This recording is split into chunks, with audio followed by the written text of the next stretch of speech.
Welcome to our channel, Motivate Our Soul. Please subscribe my channel. ஆதாம் ஏவாளின் இரண்டாவது மகன் வந்திருக்கிறேன். ஏன்னா முதல்ல பேசினவர் மூத்த மகன் தான், ரெண்டாவது பேசுறாரு. ரெண்டே பையன் தான் அவனுக்கு. அவ்வளவுதான். அதுல கொடுமை என்னன்னா ஒருத்தன் குத்திட்டான். முதல் கொலை. ஆமா, நல்ல வேளை நாங்க சண்டை போடாம இருக்கோம். நல்ல பேச்சாளர் தெய்வானை எனக்கு கல்லூரி நாட்கள்ல தெரியும். SSN கல்லூரியில தெய்வானை முதல் முறையாக பேசும்போது அந்த நிகழ்ச்சியில நான் இருந்தேன். அப்ப இருந்து அவங்க வளர்ச்சியை பார்க்கும்போது எங்களுக்கு சந்தோஷமா இருக்கு. எப்பவுமே வளர்ச்சி என்பது ஆரோக்கியமா இருந்தா சந்தோஷமா இருக்கும். இப்ப தெய்வானை வளர்ச்சி சந்தோஷமா இருக்கு, அறிவியல் வளர்ச்சி அப்படி இல்லை. அதனால வளர்ச்சி எல்லாமே சந்தோஷம்னு அவங்க சொல்ல முடியாது. நம்ம உடம்புல சில விஷயங்கள் தேவையில்லாம வளர்ந்ததுன்னா அது சந்தோஷமா இருக்காது. வளர்ச்சி என்பது சமமாக இருக்கணும், சரிவிகிதமா இருக்கணும், நியாயமா இருக்கணும், நிதானமா இருக்கணும். அது இல்லாத ஒரு பக்க வளர்ச்சி எதுவுமே நல்லதில்லைன்னு சொல்ற எச்சரிக்கை தான் நாங்க பண்றோமே தவிர, நீ மைக்ல பேசுறியா, லைட்ல பேசுறியா, இல்ல மொபைல் வச்சிருக்கிறியா, இதெல்லாம் கேள்வி கிடையாது. நான் என்ன வேணாலும் வச்சிருப்பேன், அது என்னையும் கெடுக்கும்ன்றதுதான் உண்மை. இத சொல்றதுக்கு ஒரு துணிச்சல் வேணும். அவங்க கழுவி ஊத்துனாங்க அப்படின்னு தெய்வான சொன்னாங்க. கழுவின்னு ஊத்துன சாந்தி தான்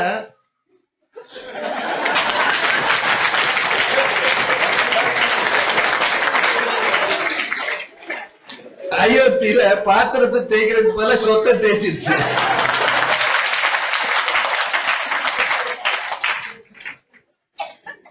இதெல்லாம் யோசிக்கணும். முதல்ல என்ன பேசுறாங்க அவங்க? சொல்றாங்க செவ்வாய் கிரகத்திலே மக்கள் இடம் வாங்க போகிறார்கள். எதுக்கு?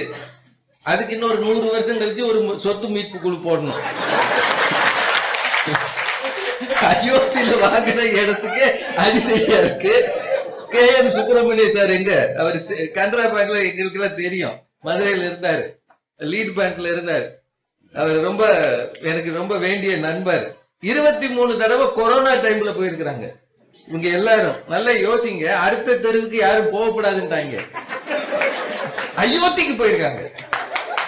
அடுத்த தெருவுக்கு போகக்கூடாது, அயோத்திக்கு போயிருக்கிறாங்க. காரணம், ஒரு சமூகத்துக்கு எதையாவது தம் காலங்களில் செய்ய வேண்டும் என்கிற உயிர் துடிப்பு. இதுக்கு அறிவியல் தேவையில்லை, அறிவு இருந்தா போதும், உணர்ச்சி இருந்தா போதும். சும்மா அம்புட்டைய அறிவியல் வளர்ந்துருச்சுன்னு சொல்லக்கூடாது. அதுலயே ஒரு சின்ன டெக்னிக் பண்ணிருக்காங்க. அவர் பேங்க்ல இருந்ததுனால அவர் பண்ணிருக்கிறாரு.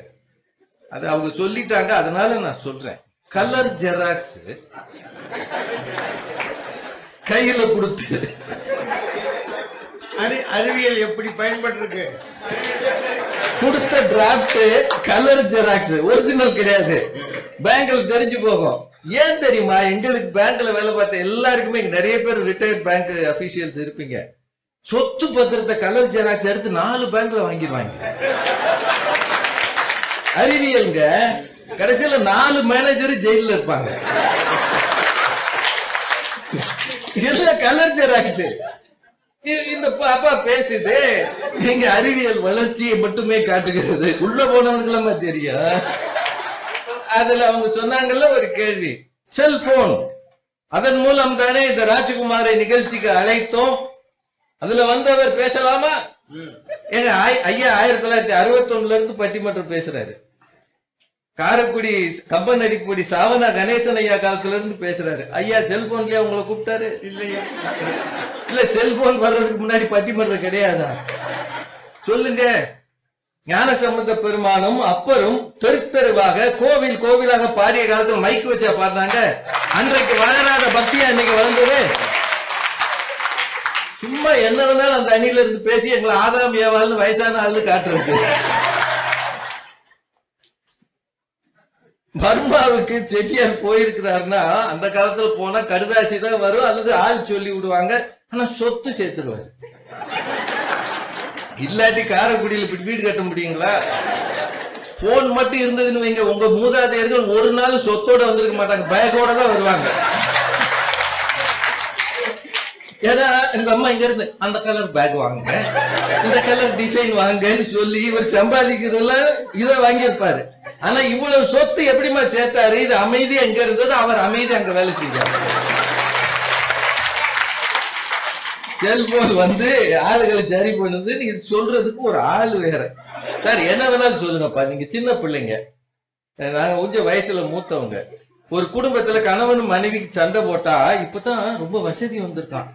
என்னன்னா அந்த அம்மா ஜொமேட்டோல ஆர்டர் பண்ணுதான், இவர் ஸ்விக்கில ஆர்டர் பண்றாரா, 2 பேரும் பட்னி இல்லாம இருக்காங்களா? இது சொல்லலாமாப்பா? எனக்கு பதறுதுப்பா. ஒரு காலத்துல பெரியவங்க என்ன சொல்லுவாங்கன்னா, காலையில சண்டை போட்டாலும் சாயந்தரம் சாப்பாட்டுக்கு 2 பேரும் சேர்ந்துருவாங்கன்னு சொன்னானா இல்லையா? நீங்க இப்ப சாப்பாட்டுக்கு கூட சேராம ஆளாளுக்கு ஆர்டர் பண்ணி அவங்க ஒரு ரூம்ல சாப்பிட்டீங்கன்னா அது குடும்பமா லாட்ஜா? ஏன் இந்த சமூகங்கள்ல டிவோர்ஸ் பெருகுதுன்னு இப்ப தெரியுதா? ஜொமேட்டோ படுத்துற பாடு இது. பேசுறாங்க வந்து இதுக்கு கை தட்டு. சார் இந்த பாப்பா வந்து சின்ன பொண்ணு, அது அப்படித்தான் சொல்லும் பாவம். வீல் வச்சானா எங்க பெட்டியில இழுத்துக்கிட்டே போயிட்டாலாம். அதனால எவ்வளவு டிராவல் வசதியா இருக்குது சார். போர்ட்டர் 10 ரூபாய்க்கு நின்னானே அதிகம் படிக்காத அவன் வயிற்றுல அடிச்சுத்தானே அந்த வீல் சுத்துது. அவன் இருக்கா இல்லையா? ஒரு போர்ட்டருக்கு 10 ரூபாய் கொடுக்க முடியல. அந்த காலத்துல ஏன் சுமைய நான் சுமந்தேயா, சுமக்கும் போது குறைந்தபட்சம் ஒரு சுமை சுமக்கிற ஒரு பலம் என் கையில இருந்தது, என் வீட்டம்மா கையில இருந்தது. உங்க மாதிரி சின்ன பயலுக்கு 2 தூக்கிட்டு. இன்னைக்கு நீங்க பாருங்க, இந்த பஞ்சாப்காரங்க வர்றாங்களே, அவன் ட்ரெயினை விட்டு அவன் இறங்குனானா ஒரு 2 டன் ஜாமான இறக்குவான். அது 4 பேர் சேர்ந்து அப்படி தூக்கிட்டு வர்றாங்க. அவன் பலம் இருக்கு. நம்மளுக்கு பூரா இழுத்துட்டு போறாங்க. சில இடத்துல வச்சிட்டு திரும்ப இன்னொருத்த இழுத்துட்டு போயிடுவான். அப்புறம் இவங்க சொன்னாங்க பாருங்க, எந்த தப்பையும் சிசிடிவியில் கண்டுபிடிக்கலாம். அந்நேரம் அவன் சிசிடிவில இழுத்துட்டு போனவன் யாரு? எந்த வெயிட்டையும் இழுத்துட்டு போயிடலாம்ல. நம்ம சுமை என்னன்னு நமக்கு தெரியும். சின்ன பையன் கூட தள்ளிட்டு போயிடுவான்ல. இதெல்லாம் வசதியாமா வளர்ச்சியாமா? அப்புறம் இப்போ ரீசெண்டா ஒரு டாக்டரை பார்க்க போனேன். மதுரையில் இருக்கிற ஒரு நல்ல டாக்டர். அவர் வந்து எனக்கு டாக்டர், ஐயாவுக்கு டாக்டர், பாரதி மேடத்துக்கும் அவர் டாக்டர். இது எப்படி ஒருத்தரே எல்லாருக்கும் டாக்டரா இருக்கிறான்னு சொல்லாதீங்க. அவர் சென்னையில வரும்போது இவங்களுக்கு தெரியும்.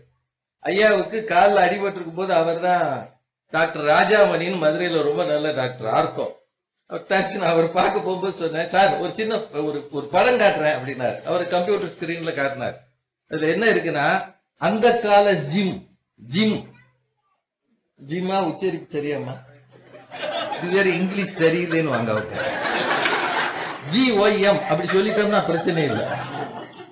என்ன அது அப்படின்னு காட்டினா, பெண்களுக்கான அந்த கால உடற்பயிற்சி என்னென்ன செஞ்சாங்கன்னு பார்த்தா, அந்த ஆட்டோரல், திருகல், 3வது அம்மி. இது 3ஐயும் இன்னைக்கு ஆர்த்தோல ரொம்ப பெரிய டாக்டர். அவரு கலைஞருக்கு எம்ஜிஆருக்கு ஆபரேஷன் பண்ணும்போது கூட இருந்தவர். அவ்வளவு பெரிய டாக்டர். இது 3ஐயும் படம் காட்டுறாரு. சார் இதை நான் எல்லா இடங்களையும் சொல்றேன் சார். இந்த கை இந்த மாதிரி சுத்துன போது இங்க இருந்த பலம் இப்ப இல்லைன்றாரு. நாங்க வந்து இந்த வீட்டுல இருக்கிறவங்களுக்கு எதிரிகள் இல்ல. இந்த அம்மா சொல்றாங்க, அரைச்ச மாவை அரைப்போமா, துவைச்ச துணியை துவைப்போமா. இப்ப நான் உங்கள்கிட்ட நேர்மையா கேட்கிறேன், இந்த மிக்சி கிரைண்டர் வந்த பிறகு தின மாவாடுறீங்களா? சும்மா பொய் சொல்லக்கூடாது. இப்பதான் ஒரு வாரத்துக்கு ஒரு தடவை மொத்தமா மாவாடி மொத்தமா போட்டு விட்டு மொத்தமா ஊத்தி 3 நாள் சட்னி அப்படியே அது நுரைச்சு கிடைக்கியா அந்த சட்னி. ஏன் நம்ம அப்புறம் சொமேட்டோ தான். சரி, ஒன்னே ஒண்ணு விஷயம் 2-3 இருக்குன்னா சீக்கிரம் சொல்லிடுறேன். அறிவியல் எல்லாம் வளர்ந்துருக்கு, உறுப்பு தானம் எல்லாம் பண்றாங்க. உங்களுக்கு தெரியுமா, ஒரு ரொம்ப பெரிய ஒருத்தர், அவர் இப்ப இல்ல, அவருக்கு உறுப்பு தானம் பண்றதுக்காக ஒரு சின்ன பையனையே ஒப்பேத்தினாங்க.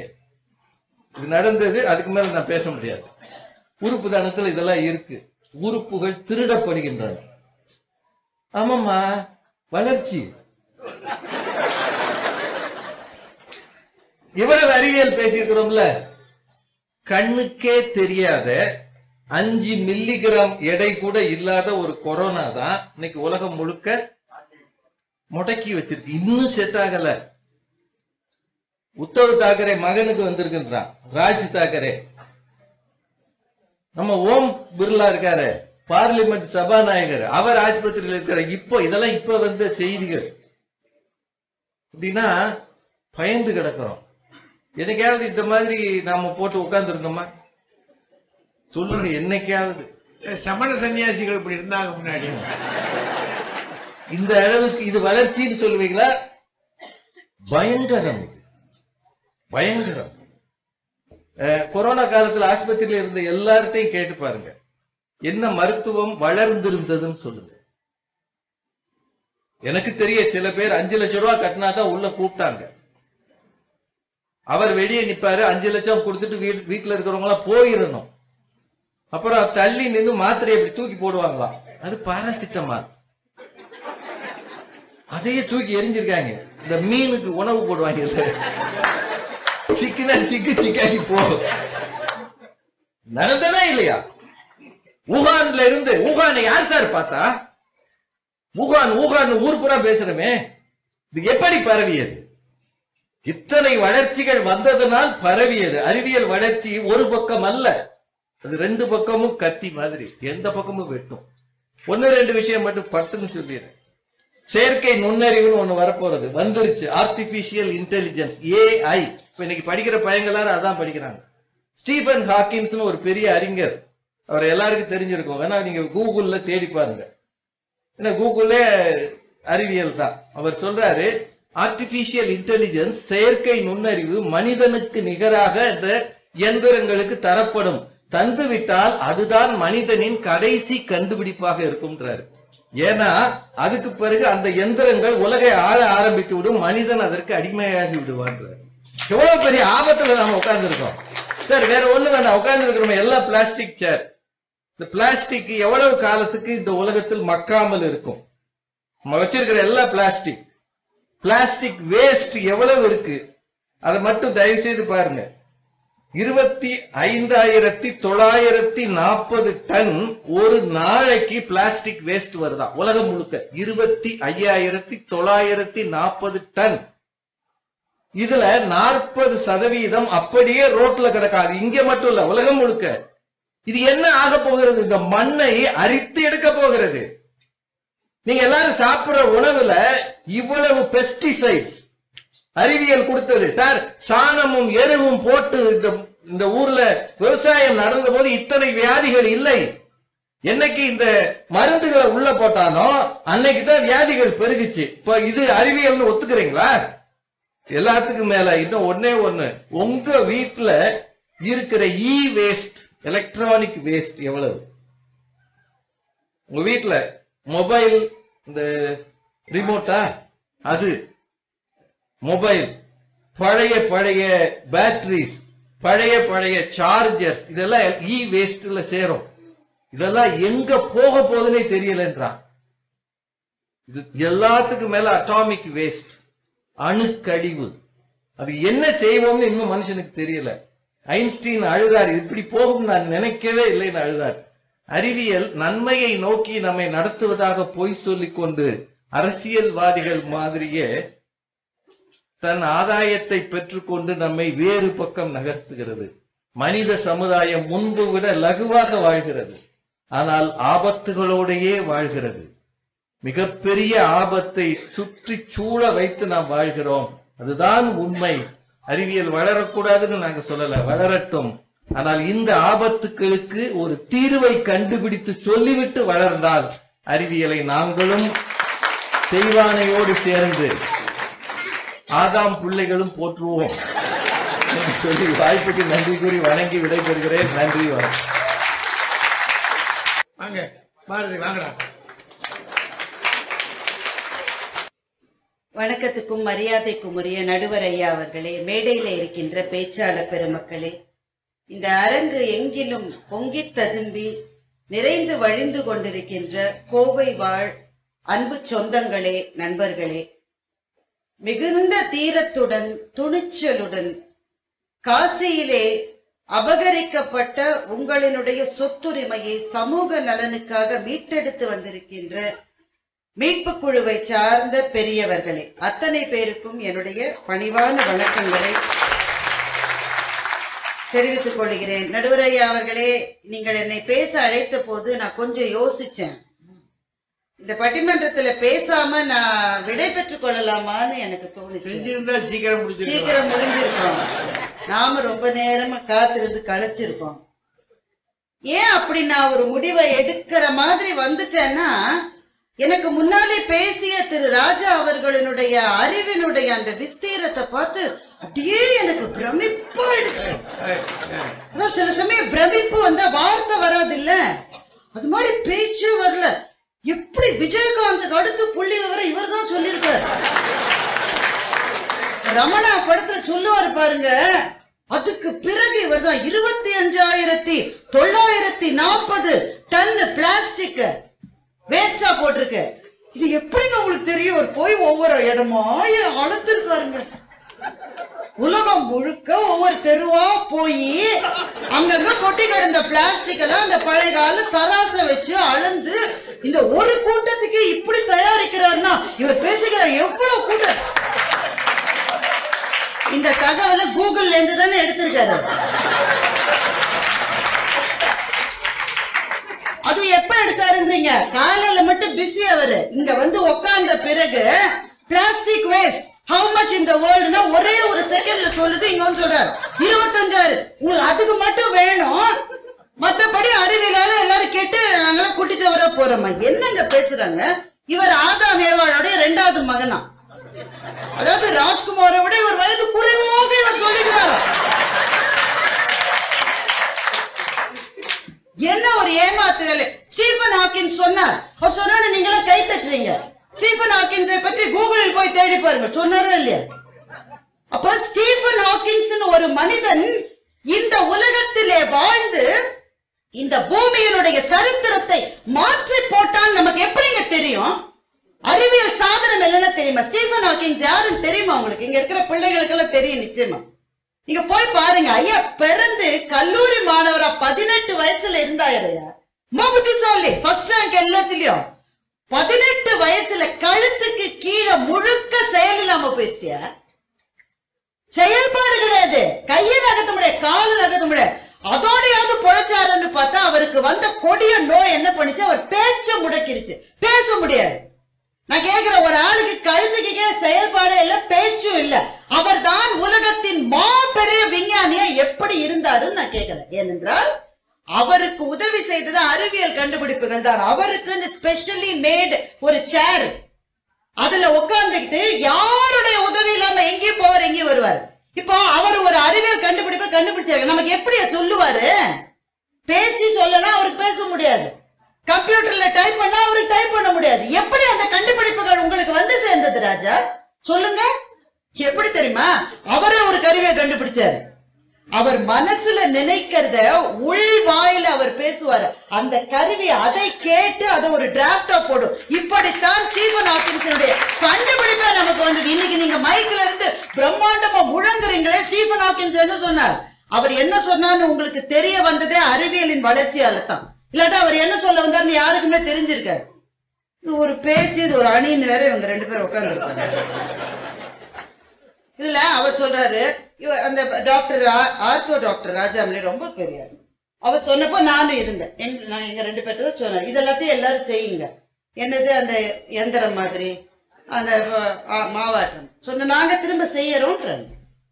நாங்க திரும்ப செய்யறோம். மிக்சி கிரைண்டர் எல்லாம் வேணாம், எந்திரம் வச்சுக்கிறோம், செய்யறோம்.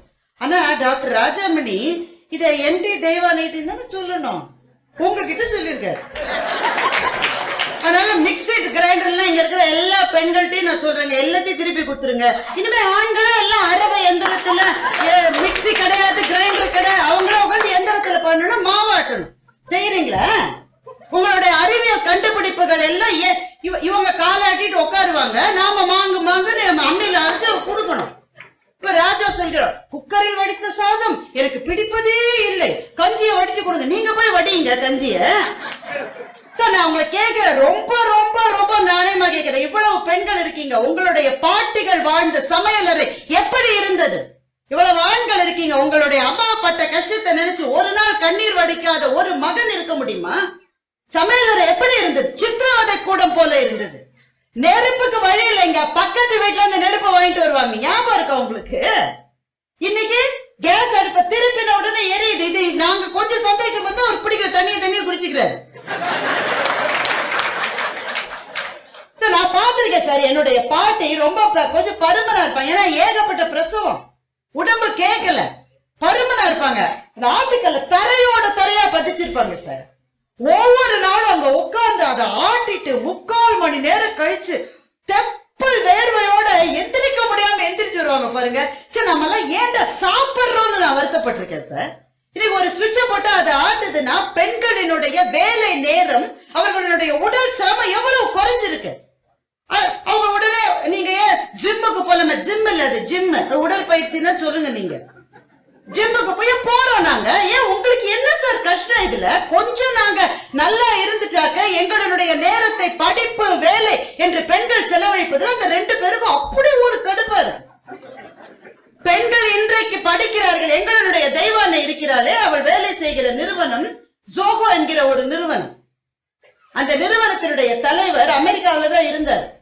அவர் என்ன சொன்னாரு, அமெரிக்காவில நான் இருந்துட்டு அங்க இருக்கிற பயல்களுக்கு நான் ஏன் வேலை கொடுக்கணும்? என்னுடைய கம்பெனியை தென்காசியில இருந்து நடத்துறது. தென்காசிக்கு பக்கத்தில் இருக்கிற ஒரு கிராமத்திலே அந்த நிறுவனம் இயங்குகிறது இப்போது.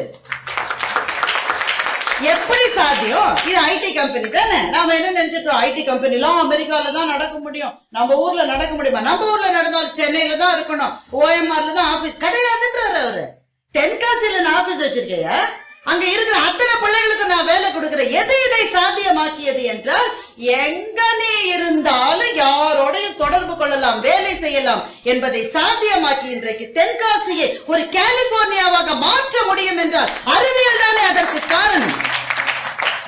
அவர் சொல்றாரு, அதாவது ராஜேஷ் சார் மாதிரி சாமர்த்தியம் எல்லாம் எனக்கு கிடையாது. உடனே பேச்சுக்கு நடுவில் கேனரா பேங்க் ஆள் எனக்கு ரொம்ப நமக்கு இதுதான் வர மாட்டேங்குது. அடுத்த கூட்டம்னா அவர் அலறிட்டு ராஜேஷ் சார் தானே கூட்டுவாரு. நமக்கு இந்த சாணக்கிய நமக்கு வரல. ஐயா 23 முறை போனீங்க ஐயா கொரோனா காலத்துல. எப்படியா போனீங்க? நடந்து போனீங்களாயா? அந்த காலத்துல தெனமாவு தேனெல்லாம் உருட்டிட்டு காசிக்கு நடந்து 23 முறை நடந்து போயிருக்காங்க. விமானம் என்ற அறிவியல் சாதனம் இல்லைன்னா எப்படி போக முடியும் உங்களால? நான் கேட்கிற பெரிய மீட்பு நடவடிக்கை எடுத்திருக்கிறீர்கள். அதை பத்தி அந்த தலைவர் பேசினார். அவர் பேச நான் முழுக்க கேட்டேன். நிஜமாகவே கண்ணீர் கதை தான். இது எளிதா? எங்க நடுவர் சொன்ன மாதிரி சொந்த ஊர்ல பக்கத்து தெருவுல எவனோ ஒருத்தன் லேண்ட் எடுத்துட்டாலே 40 வருஷம் 50 வருஷம் மீட்க முடியலையா? எப்படி நீங்க செஞ்சீங்க? அவர் சொன்னாரு, ஒரு வக்கீல் முதல்ல என்ன செஞ்சது அவர் சொன்னாரு, நினைவு இருக்கா உங்களுக்கு? ஒரு வாட்ஸ்அப் குரூப்பை உருவாக்கினார். இதுதானே அவர் சொன்னாரு. நீங்க ஒரு சம்பந்தப்பட்ட வழக்கறிஞர் உங்க அத்தனை பேரையும் இந்த தகவலை சொல்லணும். நாங்க இன்னைக்கு போனோம், ஒருத்தர் அடிச்சுட்டாரு, அடுத்த நாள் ஹாஸ்பிட்டலுக்கு போனோம். இருந்தாலும் இந்த செய்திகள் உங்களுடைய மொத்த சமூகத்துக்கும் ஒரே நேரத்தில் எப்படி சார் போய் சேரும்? டிவில சொல்லுவாங்களா? நீங்க தனியா சேனல் வச்சிருக்கீங்களா? அத்தனை பையனும் குக்கு வித் கோமாளி பார்த்துட்டு இருக்கான். நான் கேட்கிறேன், டார்கெட்டட் கம்யூனிகேஷன். இப்போ என்னுடைய சமூகத்தில் இருப்பவர்கள், என்னுடைய குடும்பத்தில் இருப்பவர்கள், என்னோட கல்லூரியில் படித்தவர்கள், இவர்களுக்காக மாத்திரம் ஒரு விஷயத்தை நான் பகிர வேண்டும் என்றால் நான் எப்படி பகிர முடியும்? இன்னைக்கு வாட்ஸ்அப் மாதிரி, டெலிகிராம் மாதிரி நிறைய குரூப்ஸ் இருக்கு. இப்படிதானே சார் நம்ம பகிர முடியும்? உங்கள் அத்தனை பேருக்கும் இந்த செய்தி எப்போது வந்து சேர்ந்தது? நிலம் மீட்கப்பட்டது, அடுத்த 5 நிமிஷத்துக்குள்ள மொத்த சமூகத்துக்கும் செய்தி வந்தது என்றால் தொலைத்தொடர்பு சாதனங்கள் இல்லாமல் இதை எப்படி செய்திருக்க முடியும் என்று நான் கேட்கின்றேன். சார் உங்களுக்கு எல்லாம் நீங்க நிறைய வயதானவர்கள் இருக்கீங்க. நம்ம பள்ளியில படிக்கிற போது நம்ம கிளாஸ்ல ஒரு கிளாஸ்ல 4 பிள்ளைகளாவது போலியோ அட்டாக் வந்த பிள்ளைகள் இருக்க மாட்டாங்க. ஞாபகம் இருக்கா இல்லையா உங்களுக்கு? ஒவ்வொரு வகுப்பிலும் கால் சரியாகலாத, நடக்க முடியாத 3-4 பிள்ளைகளா கட்டா இருப்பார்கள். இன்றைக்கு குழந்தைகள் படிக்கிற வகுப்பு இருக்கிறார்களா? போலியோ வேக்சினேஷன் என்பது ஒரு அறிவியல் கண்டுபிடிப்பு இல்லையா? அதனுடைய சிறப்பு உங்களுக்கு தெரியவில்லையா? நான் இப்படி சொல்லி முடிக்க, ராஜ்குமார் சொல்றார், அந்த காலத்துல வீட்டுல ஒரு போன் இருந்துதான், அதுல போன் வந்து எல்லாம் சுத்தி நின்னுப்பாங்களாம், எல்லாரும் பேசுவாங்க. இன்னைக்கு செல்போன் வந்தா தனித்தனியா பேசுறாங்க. இந்த வீட்டுக்கு நடுவுல ஒரு லேண்ட்லைன் போன் இருந்தது, அது அறிவியல் கண்டுபிடிப்பு இல்லையா? அப்போ அதுவே அறிவியல் கண்டுபிடிப்பு தானே. அதனுடைய வளர்ச்சி இது, அடுத்த கட்டம் இது. வாழ்க்கை என்பது அடுத்த கட்டத்தை நோக்கி போவது. வளர்ச்சி என்பது இருக்கக்கூடாது. ராஜா சொல்ற சில வளர்ச்சிகள் இருக்கக்கூடாது, எல்லா வளர்ச்சியும் இருக்கணும். தேவையில்லாத வளர்ச்சிக்கு பேர் வளர்ச்சி, அதற்கு பேர் வீக்கம். வீக்கம் தான் இருக்கக்கூடாதே தவிர வளர்ச்சி இருக்கத்தான் வேண்டும். பின்னால் தெரிகிற கண்ணதாசன் ஒரு பாடல் எழுதினார், அதை சொல்லி நான் முடிக்கிறேன். பூமியில் இருப்பதும் வானத்தில் பறப்பதும் அவரவர் எண்ணங்களே, நெஞ்சில் துணிவிருந்தால் நிலவுக்கும் போய் வரலாம் என்று சொன்னார். நிலவுக்கு எப்படி போக போறீங்க? அங்கிருந்து ஏணி போட்டு பிடிச்சு ஏற போறீங்களா? அங்க இருக்கிற ஒரு பாட்டி வடை சுட்டுட்டு இருக்கேன், அது உங்களுக்கு பாதை போட்டு கொடுக்க போறதா? ராக்கெட் என்கின்ற விஞ்ஞான கண்டுபிடிப்பு இல்லாவிட்டால் கவிஞர்கள் கண்ட கனவுகள் கூட நிறைவேற்ற முடியாது. நண்பர்களே, அறிவியலை குறை சொல்லாதீர்கள். பயன்படுத்துகிற மனிதர்களினுடைய பண்பாடு மாற வேண்டும் என்று வேண்டுமானாலும் சொல்லுங்கள். அறிவியல் தான் கற்கால மனிதனை இவ்வளவு தூரம் கொண்டு வந்திருக்கிறது. உங்கள் 2 பேருக்கும் விருப்பம் இல்லை என்றால் திரும்பி போகிற போது நாங்கள் காரில் போகிறோம், நீங்கள் ஜிங்கிலாரா ஜிங்கிலாரா என்று மாட்டு வண்டியில் வந்து சேருங்கள் என்று சொல்லி வாய்ப்புக்கு நன்றி பாராட்டி முடிக்கிறேன். வணக்கம்.